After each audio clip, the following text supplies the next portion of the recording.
Luca e Paolo, le giornate professionali sono sempre un momento per confrontarsi e per respirare anche un po' quello che è il contatto con gli esercenti, vedere un po' come sta andando il cinema italiano. Quanto è importante anche per una giovane distribuzione come la vostra stare a contatto con gli esercenti e tastare un po' il polso del mercato? Assolutamente fondamentale.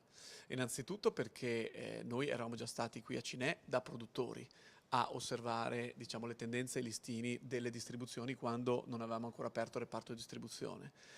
Tornarci invece da distributori, come dire, significa buttarsi nella mischia, no? Confrontarsi immediatamente con il resto dell'industria, ma soprattutto, per quanto ci riguarda, avendo iniziato da poco, proprio con gli esercenti, che sono per noi l'anello fondamentale per portare i nostri prodotti, i nostri film al pubblico.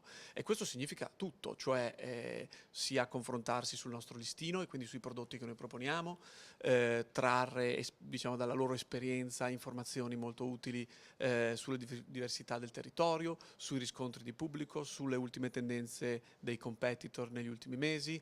È un momento importantissimo di confronto costruttivo e, mi sento di dire, nel nostro caso molto positivo, perché in qualche modo stiamo riscuotendo, un po' forse perché siamo un elemento nuovo, un po' forse perché il nostro listino convince, moltissimo interesse veramente da tutto il mondo degli esercenti. Quindi un momento assolutamente fondamentale. È la prima volta che noi presentiamo il nostro listino sul palco. Mi sento di dire che diventerà un appuntamento fisso, insomma. Non so se Paolo vuole aggiungere qualcosa. Ma io semplicemente vorrei ringraziare gli esercenti perché in sala ci siamo da 3 mesi e siamo finiti in tutte le sale più importanti d'Italia che trattano il cinema autoriale in generale o comunque l'offerta un pochino più di nicchia, se vogliamo, e questo per noi è stato emozionante. Ci hanno quasi letteralmente creduto sulla fiducia, forse perché non c'era più nessuno che era disposto a fare questo tipo di offerta, o forse perché invece sono proprio loro che hanno voglia e desiderio di riempire le proprie sale con questo tipo di proposta.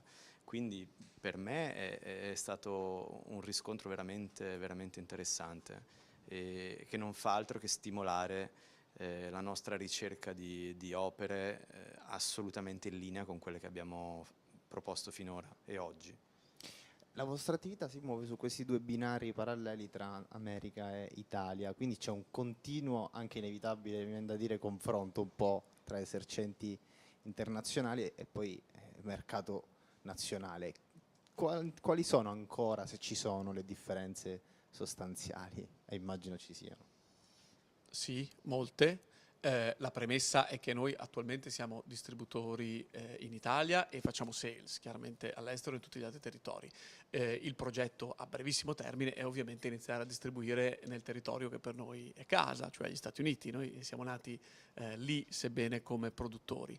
Per ora è una interessantissima prospettiva di ispirazione, perché noi chiaramente lì possiamo vedere quello che i grandissimi player internazionali, anche nel mondo indie, che è quello dove operiamo noi, fanno, come si muovono, i riscontri che hanno ovviamente a livello di pubblico, e quindi trarre spunto per portare simili strategie o prodotti nelle produzioni cinematografiche di qua. Insomma, è esattamente un ponte diretto. In questo momento è più dagli Stati Uniti all'Italia, ovviamente speriamo presto di poterlo fare anche al contrario.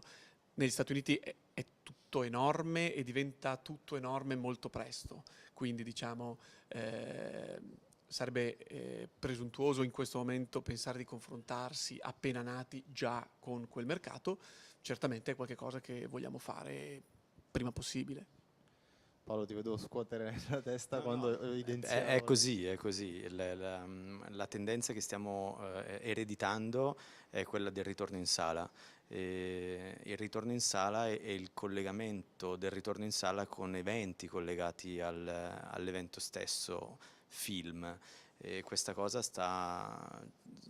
ci sta attraendo molto, ci sta attraendo molto anche la sala che si trasforma in luogo di incontro diverso rispetto al film semplice, e già l'Europa pure ne è piena e anche in Italia stanno nascendo i primi esempi, Quindi questa è sicuramente una cosa internazionale che vogliamo portare anche qui, e viceversa ovviamente vogliamo creare dei contenuti qui e distribuire dei contenuti da qui che abbiano quel profilo lì, cioè che perdano un po' il profilo locale, che è quello quasi necessario, che è sembrato necessario anche in termini produttivi fino a poco fa, fino a quando ho incontrato Luca, e ora devo dire con Luca ci sentiamo assolutamente coraggiosi nel fare contenuti che abbiano un totale respiro internazionale, e il riscontro delle sale anche in Italia per ora è molto positivo.